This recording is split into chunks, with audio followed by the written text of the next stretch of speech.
আমাদের ঘরে বা আমাদের আশেপাশে আমরা এমন অনেক রোগী দেখতে পাই যারা দুরারোগ্য ব্যাধিতে ভুগছেন কিংবা মৃত্যুর সঙ্গে লড়াই করছেন। কেউ হয়তো জানে না কখন কি হয়ে যেতে পারে, কারো কারো আবার চিকিৎসকের মাধ্যমে সময়সীমা বেঁধে দেওয়া। ঠিক এই সময়ে ওই রোগীদের মানসিক অবস্থানটি কেমন হয়ে থাকে, অথবা আমরা পরিবারের সদস্য হিসেবে তাদের কতটুকুই বা মানসিক স্বস্তি দিতে পারি। সুপ্রিয় দর্শক, গত ৯ অক্টোবর পালিত হয়ে গেল বিশ্ব প্যালিয়েটিভ দিবস, কিন্তু আমাদের কাছে অনেকের কাছেই সেটি অজানা প্যালিয়েটিভ কেয়ারটি কি। এ নিয়ে আজকে আমরা ডাক্তার আছেনের আজকের পর্বে আলোচনা করব। আর এই বিষয় নিয়ে আলোচনা করতে আমাদের সাথে সরাসরি যুক্ত হয়েছেন doctor Rubayet Rahman, medical officer, centre for palliative care, Bangabandhu Sheikh Mujib medical বিশ্ববিদ্যালয়। আপনাকে স্বাগত আজকের আয়োজনে। অসংখ্য ধন্যবাদ আমাকে আমন্ত্রণ জানানোর জন্য। জি, প্রথমে যে জিনিসটি আসলে বলছিলাম যে আমাদের অনেকের কাছেই অজানা প্যালিয়েটিভ কেয়ারটি কি, এবং সেই বিষয়টি নিয়ে শুরু করতে যাচ্ছে আজকের অনুষ্ঠানটি। প্রথম যে প্রশ্নটি সেটি হচ্ছে প্যালিয়েটিভ কেয়ারটি কি, প্যালিয়েটিভ কেয়ারটি কি এবং কেন? অসংখ্য ধন্যবাদ।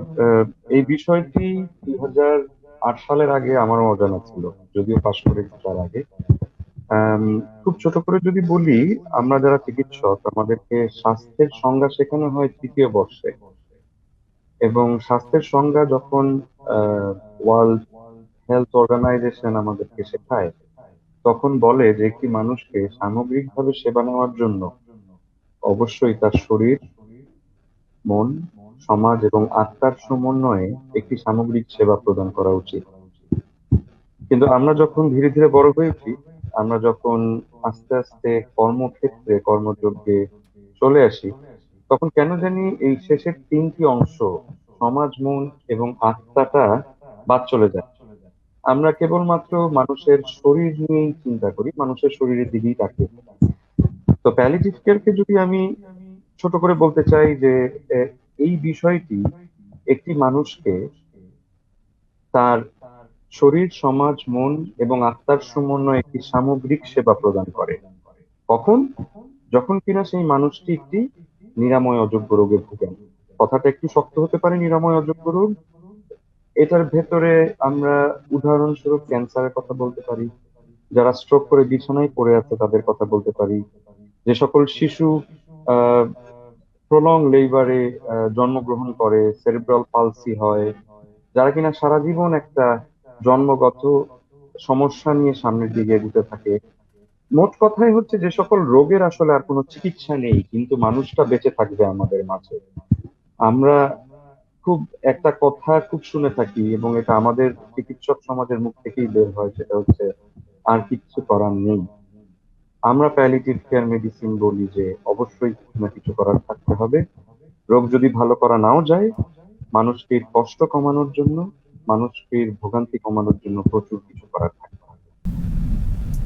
জি, তাহলে এই প্যালিয়েটিভ কেয়ারটি বঙ্গবন্ধু শেখ মুজিব বিশ্ববিদ্যালয় কবে থেকে যাত্রাটি শুরু করে? প্যালিয়েটিভ কেয়ার মেডিসিন বিভাগ যাত্রা শুরু করে 2016, কিন্তু এটার গল্পটা শুরু হয় 2005 থেকে। আমাদের আহ, প্রাক্তন চেয়ারম্যান মাননীয় নিজামুদ্দিন স্যার 2005 সাল থেকে ছোট্ট একটি আউটডোর হিসেবে প্যালিয়েটিভ কেয়ারের যাত্রাটা শুরু করেন, এবং আজকে এটি একটি স্বয়ংসম্পূর্ণ বিভাগ, যেখানে কিনা outdoor, OPD, indoor, home care, telephone consultation সবই আছে। তো আহ, আপনি বুঝতেই পারছেন যে যদি একটি বিষয়ের চাহিদা না থাকতো তাহলে এটি একটি বিভাগ হতে পারতো না। তো এটা যাত্রা মূলত আমরা বলি 2007 থেকে শুরু হয়েছে বাংলাদেশে বঙ্গবন্ধু শেখ মুজিব মেডিকেল ইউনিভার্সিটিতে। বর্তমানে এটি একটি স্বয়ংসম্পূর্ণ বিভাগ। দেখুন, পৃথিবীতে 165 দেশে এটি একটি বিশেষায়িত সেবা। হ্যাঁ, তো এটাকে তো আসলে অস্বীকার করার কোনো অবস্থান নেই। এবং বাংলাদেশে যেহেতু সেবাটা ছিল না, আহ, কারণ আমরা দেখেছি যে ক্যান্সার আক্রান্ত, আমি যদি ছোট্ট একটা উদাহরণ দিই, আমি জানি না যারা দেখছেন, তাদের যদি পরিবারে কেউ কোনো ক্যান্সার আক্রান্ত রোগী থাকেন বা নিরাময় অযোগ্য রোগী থাকেন, তারা আসলে বুঝবেন যে তারা কি পরিমাণ কষ্টে থাকেন। কারণ যখন কিনা এই রোগটি নিয়ে আসলে নিরাময়ের আর কোনো সুযোগ থাকে না, কিন্তু মানুষটি কষ্ট পাচ্ছে, মানুষটির শরীরে ব্যথা হচ্ছে, মানুষটি বমি করছে, মানুষটি খেতে পাচ্ছে না, মানুষটির একটা ঘা হচ্ছে, শুয়ে থাকতে থাকতে দুর্গন্ধযুক্ত একটা ঘা হচ্ছে, সেই ঘায়ে পোকা হচ্ছে। তো আহ, সমাজ, মেডিকেল সমাজ যখন বলে দিচ্ছে আর কিছু করার নেই, তাহলে এই মানুষগুলো যাবে কোথায়? এই মানুষগুলোর জায়গা, যাওয়ার তো জায়গা থাকতে হবে। তো সেই প্রয়াস থেকেই আসলে প্যালিয়েটিভ কেয়ারের যাত্রা শুরু। জি, আসলে আপনি যে তিনটি রোগের কথা বলছিলেন তার মধ্যে ক্যান্সারটি আছে। এই ক্যান্সার পেশেন্ট যারা আছে তাদের ক্ষেত্রে প্যালিয়েটিভ কেয়ারটি আসলে কিভাবে কাজ করে সেই জায়গাটি জানতে চাচ্ছিলাম। দেখুন, উদাহরণস্বরূপ আমি ক্যান্সারের কথা বলেছি, কিন্তু আপনি যদি বলেন যে incurable heart disease, incurable renal disease, মানে আম, যকৃতের রোগ, কিডনির রোগ, হার্টের রোগ, ডায়াবেটিস এমন একটা সময়ে আহ, চলে আসতে পারে যখন কিনা নিয়ন্ত্রণ করা খুব কঠিন। আমি ক্যান্সারের কথা বলি কারণ ক্যান্সারটা চোখের সামনে থাকে, মানুষ এই কষ্টটা বোঝে। তো যখন থেকে কিনা ক্যান্সারটা ধরেন পুরো শরীর ছড়িয়ে যায়, তখন কিনা আপনি যদি ভাবেন যে না, একটা কাঁচের টুকরাটাকে ভেঙে ফেললাম অসংখ্য ক্ষুদ্র ক্ষুদ্র টুকরোতে, তো যেই মানুষটির ক্যান্সার হচ্ছে এবং যিনি কিনা নিরাময় অযোগ্য অবস্থানে চলে যান, ওনার ভেতরটা কিন্তু এরকম অসংখ্যটা টুকরোয় ভাগ হয়ে যায়। কেন হলো, কিভাবে হলো, আমারই বা কেন হলো, এইটার কি কোনো নিরাময় নাই? অনেকগুলো প্রশ্নের সম্মুখীন হয় এই মানুষটি। তো এই মানুষটির শরীরের ব্যথা কমানো সম্ভব। এই মানুষটির আহ আহ, এক একটা ক্যান্সারের এক এক ধরনের কষ্ট আছে। এই কষ্টগুলো যেরকম শ্বাসকষ্ট কমানো সম্ভব, পেটে পানি চলে আসে সেটা কমানো সম্ভব। একই সাথে যদি আমি শরীর থেকে একটু চলে আসি অন্য জায়গায়, সেটা হচ্ছে তখন পরিবার এবং মানুষটির মধ্যে একটা অদৃশ্য দেওয়াল তৈরি হয়। আমরা বলতে চাই না যে আপনি এরকম রোগে আক্রান্ত, এবং রোগীও ঠিক বুঝে উঠতে নিতে চান না যে আসলে ওনার জন্য কি আর কোনো উপায় বাকি রয়েছে কিনা। আমরা যেটা করি যে এই মুহূর্তে একটা সুন্দর বন্ধন তৈরি করার চেষ্টা করি, যাতে করে মানুষটি জানতে পারেন যে উনি কি অবস্থানে আছেন, এবং মানুষটি তার ছোট ছোট করে প্ল্যান করে যেতে পারেন। যেমন ধরেন, আজকে যদি আমাকে বলা হয় যে আমি আর 3 মাস বাঁচবো, তাহলে কিন্তু আমি আর 3 দশকের প্ল্যান আমার মাথায় ঘুরবে না। আমি আমার প্ল্যান করব সেই 3 মাসের, ছোট ছোট করে 3 মাসের মধ্যে আমার কি কি কাজ করে যাওয়া উচিত। আমি এটি বললাম আমার মনের বিষয়টি। সমাজের জায়গায় যদি আসি, আমাদের খুব ভ্রান্ত একটি ধারণা আছে ক্যান্সার ছোঁয়াচে রোগ, এর কাছে যাওয়া যাবে না। কিন্তু অথচ আপনি চিন্তা করেন, আমি জানি যারা অনুষ্ঠান দেখছেন এবং আপনিও অস্বীকার করবেন না, আজ থেকে 15 বছর আগে যদি আমরা আমাদের দাদা দাদিদেরকে দেখতাম, তারা বলতো যে পাশের বাসায় তোর এই দাদিটা অসুস্থ আছে, একটু তরকারি দিয়ে আনা। অথবা রমজানের সময়, ইফতারের সময় এই মানুষটি অসুস্থ আছে, তার বাসায় একটু খাবার পৌঁছে দাও। আমি কেন এই এক্সাম্পল গুলো দিচ্ছি? এক্সাম্পলটা দিচ্ছি এই কারণে যে আসলে প্যালিটিভ মেডিসিন অথবা প্যালিটিভ কেয়ার মেডিসিন বিভাগ একলা কিন্তু এই দায়িত্বটা নিতে পারবে না। আপনার, আমার এবং যারা দেখছেন সবাই যদি ছোট ছোট করে এই জায়গাগুলোতে চলে আসে, যেই মানুষটি এক ঘরে হয়ে আছে, যেই মানুষটির করার কিছু নাই, যেই মানুষটি কাজের ক্ষমতা হারাচ্ছে, সেই মানুষটির দায়িত্ব যদি সমাজ নিতে পারে, তাহলে কিন্তু একটি সুন্দর সেবা আমরা প্রদান করতে পারি। এবং পরিশেষে আত্মিক বিষয়টার কথা যখন আমরা বলি, আত্মার জায়গাটা অনেক ঊর্ধ্বে। এই মানুষটির প্রচন্ড যুদ্ধ হয় নিজের সাথে, সেই আত্মার জায়গাটা থেকে শান্তি দেওয়ার জন্য এই মানুষটির কাছাকাছি থাকা, এই মানুষটির হাতে হাত রাখা, এই মানুষটির পাশে বসা আমাদের সবার অনেক আহ আহ, বড় দায়িত্বের মধ্যে পড়ে।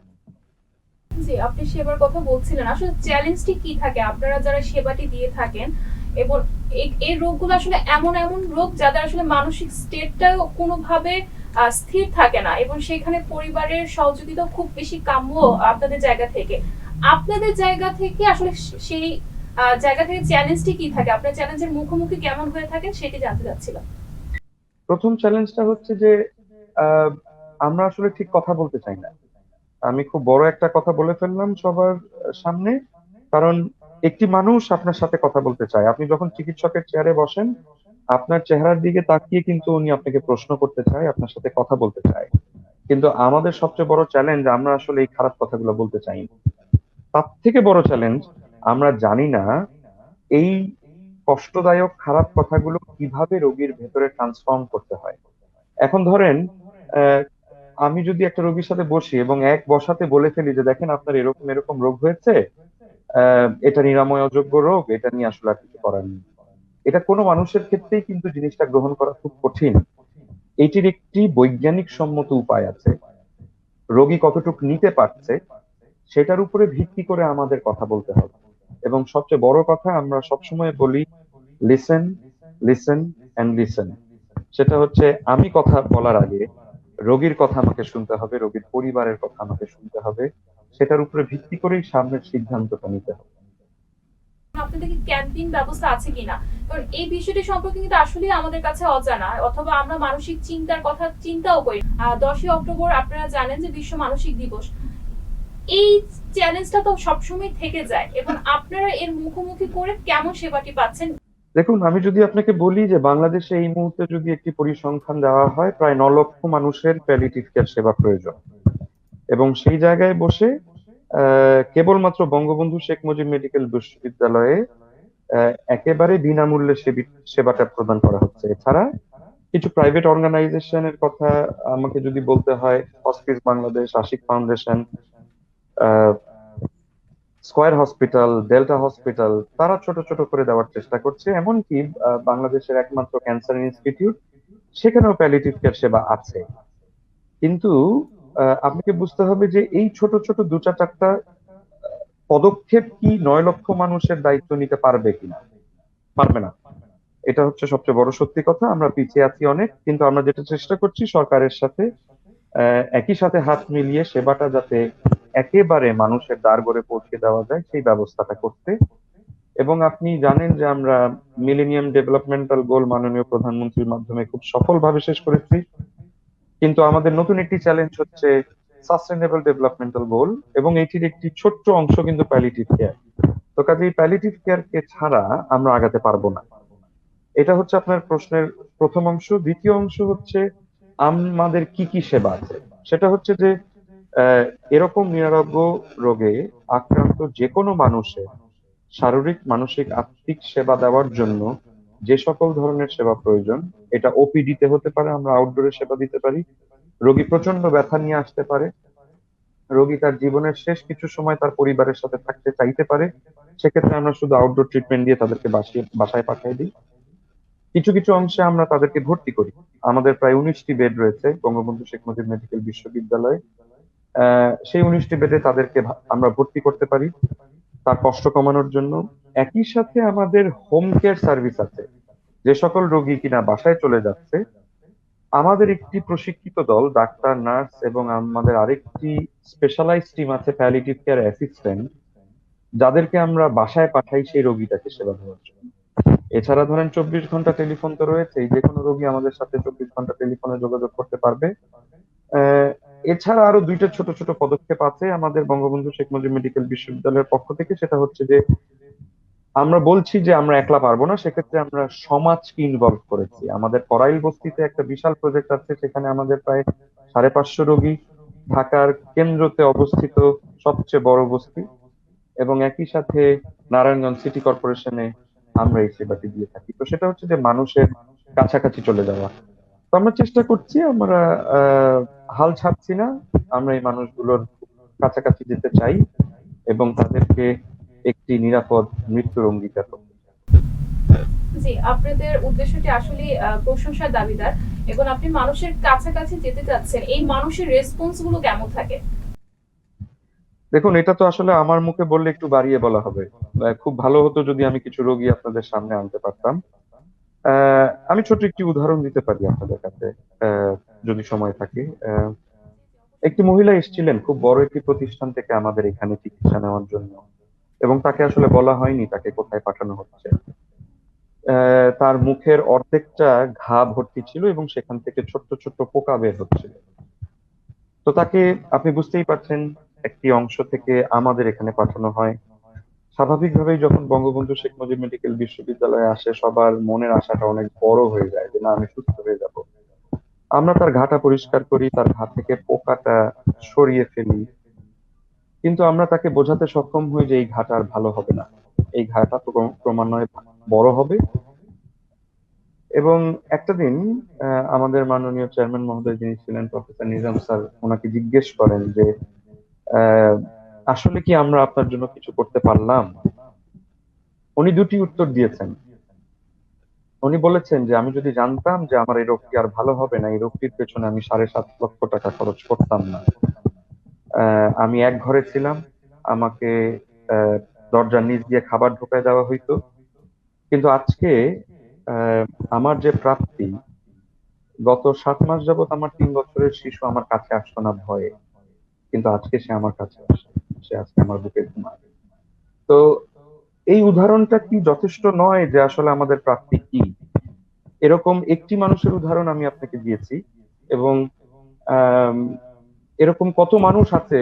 আমাদের এক একটি রোগী, এক একটি উপন্যাস, এক একটি গল্প, এক একটি সত্য প্রতিচ্ছবি। হ্যাঁ, তো সেখানে আসলে আমি আপনাকে বলে শেষ করতে পারবো না যে আসলে আমাদের প্রাপ্তি কত।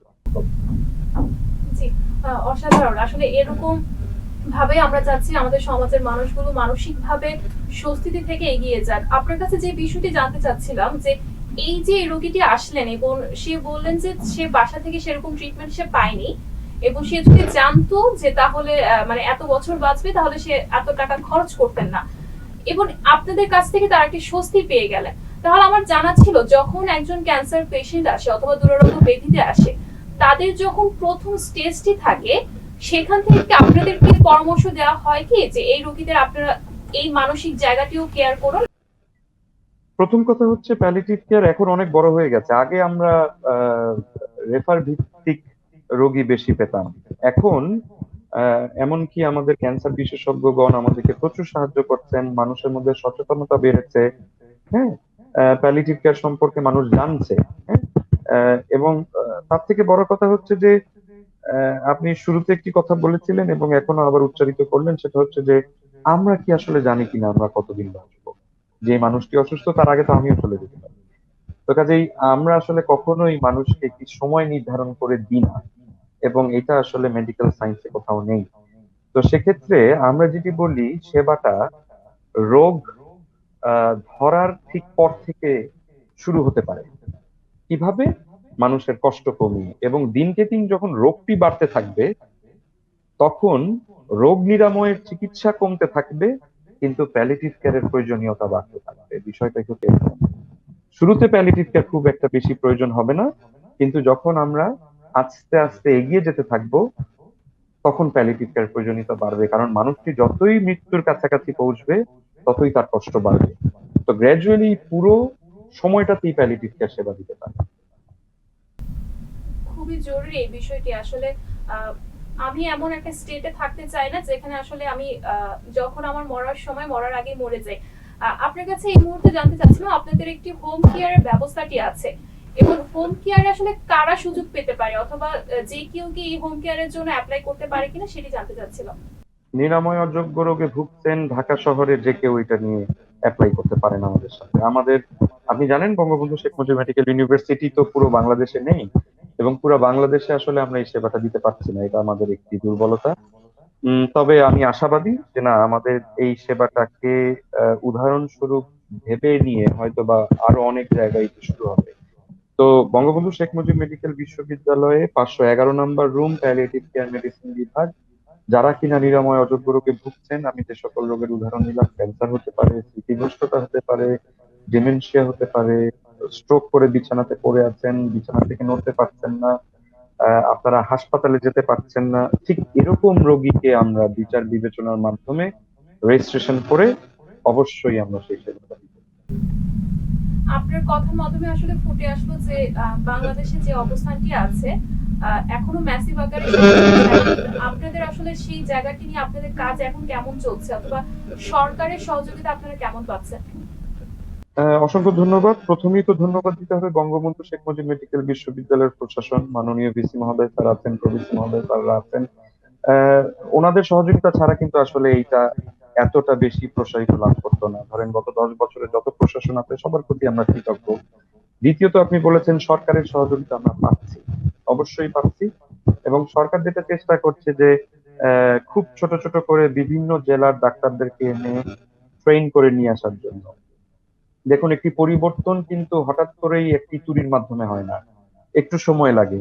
আমরা বুঝছি যে না, আম, একটু সময় প্রয়োজন আমাদের, কিন্তু আমরা আশাবাদী যে সেবাটা আমরা পুরো বাংলাদেশে দিতে পারবো। এমন একটা সময় আসবে যখন কিনা আমরা আহ পুরো বাংলাদেশের কোনো মানুষকে এইভাবে চলে যেতে দিব না। এটার জন্য সচেতনতা বোধ প্রয়োজন, কিন্তু একই সাথে আঙ্গুলটা যদি আহ স্বাস্থ্যসেবা কর্মীদের দিকে দেওয়া হয় সেটাও ঠিক হবে না, কারণ আমি বলেছি এটা কেবলমাত্র আমাদের দায়িত্ব না, এটা সমাজের প্রত্যেকটি মানুষের দায়িত্ব। কারণ আমাদের একটি কথা আছে যে মৃত্যু তো কেবলমাত্র চিকিৎসকরাই যাবেন না, সবারই বিষয় এটি, সবাই চলে যাবেন। তো আমরা যদি সবাই একসাথে কাজ করি আমাদের একটি সুন্দর মৃত্যুর জন্য, তাহলে অবশ্যই এটি পুরো বাংলাদেশ। জি, আমরাও আসলে সেটি চাই। সর্বশেষ প্রশ্নটি করব, আমাদের সময় শেষ হয়ে যাচ্ছে। সেটি হচ্ছে, আপনি বলছেন যে আপনাদের কাছে সিট সংখ্যা যেমন সীমিত, তেমনি আসলে পুরো বাংলাদেশে আসলে আমরা সেরকম ভাবে সেবাটি এই মুহূর্তে দিতে পারছি না। তাহলে করোনাকালীন সময় আসলে যারা আমাদের তো ভয়ভীতি কাজ করছে, তার উপর যখন আমি দুরারোগ্য ব্যাধিতে ভুগছি, তখন এই ভয়ের মাত্রাটা আসলে অনেক বেশি বেড়ে যায় এবং মানসিক স্টেবিলিটি থাকে না। আপনি আসলে বাসায় বসে সেই সকল রোগীদের জন্য এবং বিশেষ করে পরিবারের সদস্যদের, সেই সকল রোগীদের আসলে কি ধরনের এরকম ট্রিটমেন্ট দিতে পারবে তার জন্য পরামর্শ চাচ্ছিলাম। অসংখ্য ধন্যবাদ, আপনি খুব সুন্দর একটি জায়গা তুলে ধরেছেন। আমরা খুব কাছাকাছি সময় একটি অনলাইন ট্রেনিং মডিউল শুরু করব, এটা আমাদের ইচ্ছা আছে। কারণ কোভিড আমাদের সবকিছু চেঞ্জ করে দিয়েছে। তো এরকম অবস্থাতে আমরা যখন এই ছোট ছোট সেবাগুলো, যেরকম ধরেন আপনাকে একটা ছোট এক্সাম্পল দিই, যেই মানুষটি স্ট্রোক করে শুয়ে আছে, বিছানায় পড়ে আছে, যিনি কিনা খুব একটা সজ্ঞানে নেই, তাকে আপনি কখনোই শুইয়ে রেখে খাওয়াতে পারবেন না। হ্যাঁ, তো তাকে কিভাবে খাওয়াতে হবে এটার জন্য কিন্তু ডাক্তারের প্রয়োজন হয় না, তাকে আপনিই খাওয়াতে পারেন। কিভাবে খাওয়াতে পারেন? বাসায় তো হাসপাতালের বিছানা নাই মাথার দিকটা অর্ধ উঁচু করে খাওয়ানোর জন্য, কিন্তু আপনি করতে পারেন তিনটা বালিশ, দুইটা বালিশ, একটি বালিশের মাধ্যমে ওনার মাথার অংশটা একটু উঁচু করতে পারেন, অথবা কিনা আমার বুকের ভেতরে আমার ভালোবাসার মানুষটিকে রেখে সামনে থেকে আরেকজন খাওয়াতে পারে, এবং বসিয়ে বসিয়ে খাওয়াতে হবে। বসার 30 মিনিট পর্যন্ত ওনাকে বসিয়ে রাখতে হবে, সাথে সাথে শুইয়ে দেওয়া যাবে না। এই যে ছোট ছোট জিনিসগুলো আছে, আমি জাস্ট শুধু আপনাকে একটি ছোট্ট উদাহরণ দিলাম, এরকম প্রচুর ছোট ছোট ট্রিক্স আছে। এটার জন্য আমরা চেষ্টা করছি যে এই প্রশিক্ষণ কর্মশালাটা করার, এটা বাংলাদেশের বিভিন্ন ডাক্তারগণও করতে পারবেন। একই সাথে আমরা পরিবারের যে সকল মানুষ সেবা নিচ্ছেন, আমি বারবার জোর দিচ্ছি যে না, কেবলমাত্র স্বাস্থ্য সেবা কর্মীর দিকে তাকিয়ে থাকলে হবে না, এরকম প্রচুর কাজ আমরা নিজেরাই আমাদের নিজেদের ভালোবাসার মানুষের জন্য করতে পারি। আমার মার জন্য করতে পারি, আমার বাবার জন্য করতে পারি যিনি কিনা বিছানায় শুয়ে আছে, আমার সন্তানের জন্য করতে পারি। তো সেই কাজগুলো যদি আমি নিজে একটু শিখে নেই, এটাতে ছোট হওয়ার কোনো কিছু নাই, সেই জায়গাগুলো কিন্তু উত্তরণ সম্ভব। তো আমার মনে হয়, আমি আশাবাদী এগুলো করা সম্ভব। ডক্টর রুবাইত রহমান, আপনাকে অসংখ্য ধন্যবাদ। আসলে আমরা আসলে এমন একটা অবস্থার মধ্যে আছি যেখানে আসলে আমাদের মানসিক শান্তি বা সুস্থতা খুবই জরুরি এবং পারিপার্শ্বিক সহযোগিতাও খুব জরুরি। আমরা আশা করব আমরা এই বিষয়টি নিয়ে অথবা অন্য একটি মডিউলে আপনার সাথে আরো একটি পর্বে যোগাযোগ করতে পারবো। ধন্যবাদ, আপনাকে ধন্যবাদ। আমি কৃতজ্ঞতা জানাই, আপনি বলেছেন আমাদের কি করার আছে, আমার থেকে বেশি আপনাদের করার আছে। কারণ এই যে আপনি আর আজকে এত সুন্দর একটি অনুষ্ঠান করলেন, আমি জানি না আমার কথাগুলো খুব কঠিন কিনা, আমি চেষ্টা করেছি বাংলা ভাষায় বলতে। সাধারণ মানুষের কাছে যদি দুজনও দেখে, আমার অর্জন একজন। একজনও যদি দেখে, একজনও যদি মানুষকে বলে যে না এরকম একটি সেবা আছে, তুমি তোমার বাসার মানুষটিকে কষ্ট দিও না, সেটাই আমার অর্জন। আমি চাই না যে একবারে সবাই পায়। এবং আমাদের একটি ছোট্ট কথা আছে যে নিরাপদ জন্ম যদি মানুষের অধিকার হতে পারে, নিরাপদ মৃত্যু কেন নয়? অবশ্যই নিরাপদ মৃত্যু মানুষের অধিকার হতে পারে। অসংখ্য ধন্যবাদ। সুপ্রিয় দর্শক, আপনারা শুনলেন নিরাপদ মৃত্যুটিও আপনার জন্য জরুরি, কিন্তু এই নিরাপদ মৃত্যুটি আপনার, আমার এবং যারা চিকিৎসা সেবায় জড়িত সকলের জন্যই প্রয়োজন এবং সকলের একসাথে কাজ করা প্রয়োজন। সুপ্রিয় দর্শক, পরিবর্তন খুবই জরুরি, কিন্তু সেই পরিবর্তনটি ইতিবাচক হওয়া প্রয়োজন এবং এই পরিবর্তনটি এসেছে প্যালিয়েটিভ কেয়ারের মাধ্যমে। যাত্রার পথটি মাত্র 10 বছর, আরো অনেক দূর এগিয়ে যাবে এবং আমাদের চিকিৎসা সেবা এরকম নতুন নতুন উন্মোচন হবে সেই আশায় রাখছি। ধন্যবাদ সকলকে।